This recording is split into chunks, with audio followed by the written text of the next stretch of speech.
Yo, what's up mga backyard? Welcome back sa aking channel. So ngayong araw guys, meron tayong iniintay na goldfish oranda, no? So galing yon kay Kiko Fish Hub at binili natin. So nakita ko nga siya nag-my day na may binebenta siya na isang trio na breeder size na SBST, no? So kaya chinat ko siya at binili ko agad dahil wala akong balak na bumili ngayon ng SBST na breeder, pero nagustuhan ko kasi yung itsura niya eh. So mamaya papakita ko sa inyo yung darating na SBST na nabili ko sa kanya. So kung hindi nyo kilala si Kiko Fish Hub, no, so ngayon ang binebenta niya ay mga live bearer, no.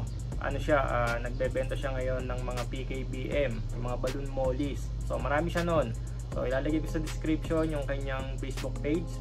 So maraming salamat Sir Kiko doon sa ating na pagdilan na SBST. So marami tayong gagawin din ngayon guys, kasi itong ating mga stock dito ay kakabitan na natin ng mga 10 gallons na may divider, no, para madagdagan yung ating mga paglalagyan ng mga ini-stock nating isda dito. So yun na nga, at aalisin ko muna to, tapos i-update ko kayo pag dumating na yung aking mga binili na SBST. So yun lang. So yun mga kabakyard, at sinisimulan ko ng alisain yung ating mga accessories dito, yung ating mga medicine, para malagyan ko na to ng mga aquarium. At dumating na nga din pala yung ating mga in-order na SBST, yung ating goldfish. So maraming salamat Sir Kiko, at napaka healthy nitong pinadala mo sa aking isda na nabili ko sa iyo. So para ano din to, i-breed din natin. At sabi niya nga sa akin ay malapit na daw tong umitlog. So yun nga, at nagulat din ako guys kasi sobrang laki nitong pinadala sa atin na breeder na goldfish. So hindi ko akalain na gantong kalaki, kasi doon sa video o baka malaki lang yung kamay ni Sir Kiko, kaya hindi ko masyadong napansin na gantong kalalaki. Tapos ayan, nagpadala din siya sa atin ng 3 pirasong male na PKBM. So ito, ang ganda nito guys, glitter eye, blue eyes, yan. So napakaganda nito guys, itong pinadala sa atin na PKBM. Tapos sabi niya nga, ito yung mga binibreed niya ngayon, itong mga live bearer na balloon mollies.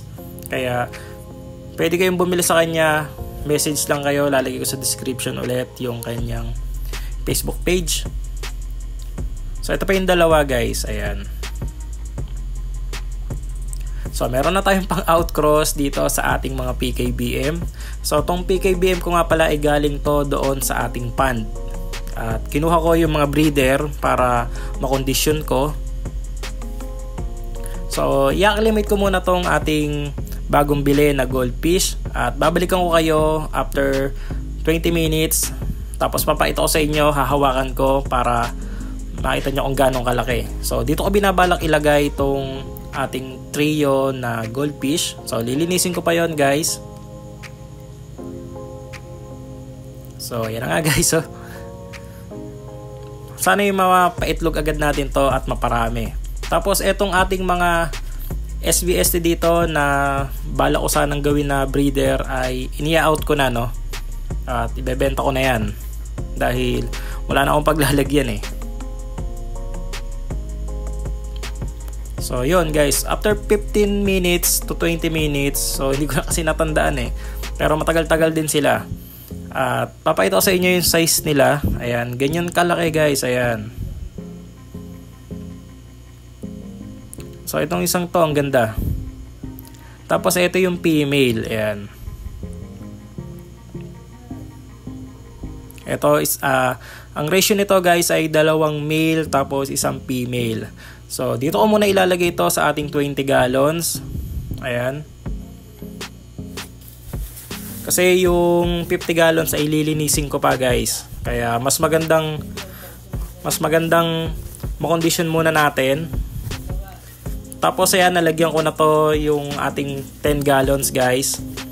So hindi ko muna malagyan ng tubig kasi naalala ko wala pa pala akong G-clamp para matimpla natin yung ating aerator doon sa sponge filter.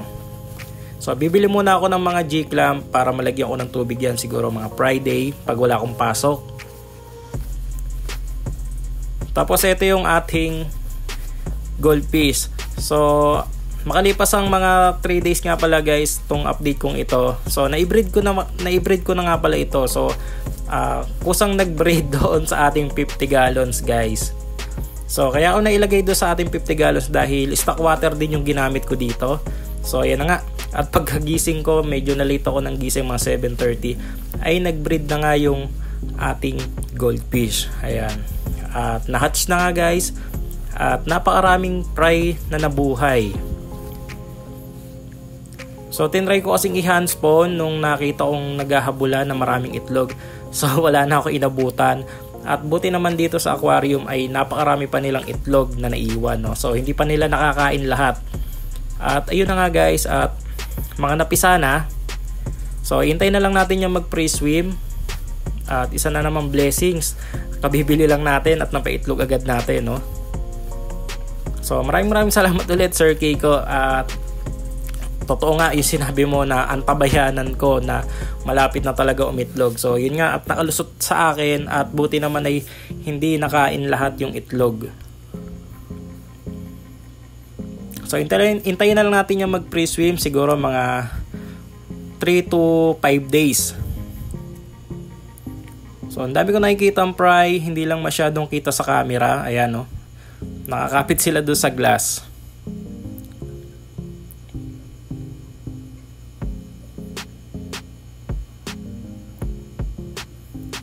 So marami ito, at sana'y mag-successful tayo at mabuhay natin.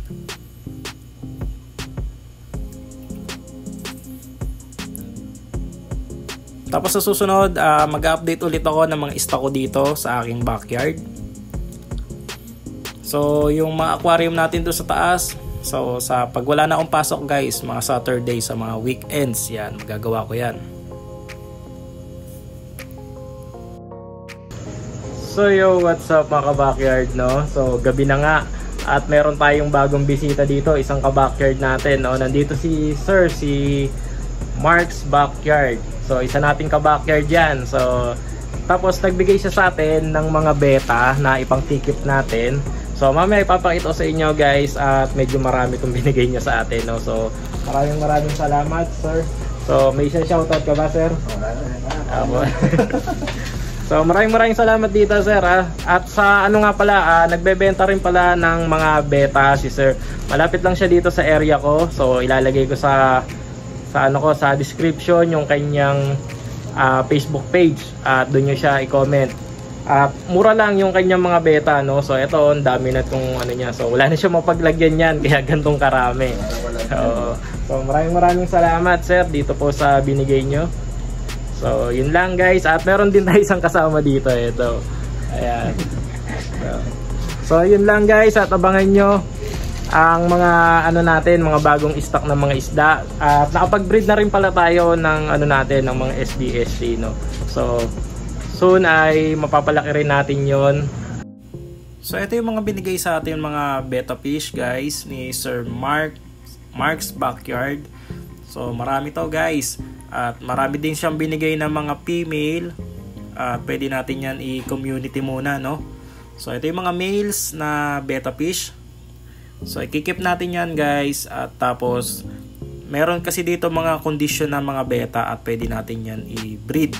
So hanggang dito na lang muna ng aking video. Maraming salamat po. Happy fish keeping. Fish out. At yan ay isasalin ko pa, baka abutin na naman ako ng hating gabi. Bye bye. So shoutout nga pala kay Rainier Natividad, at kay Sir PJ03, at kay Zoe Fishes. Even when you feel low, you can still go. Even when you feel slow, you can still go. Even when there's no hope, you can still go. I never answer to no, man, I still go. Go, go, go, go, go, go.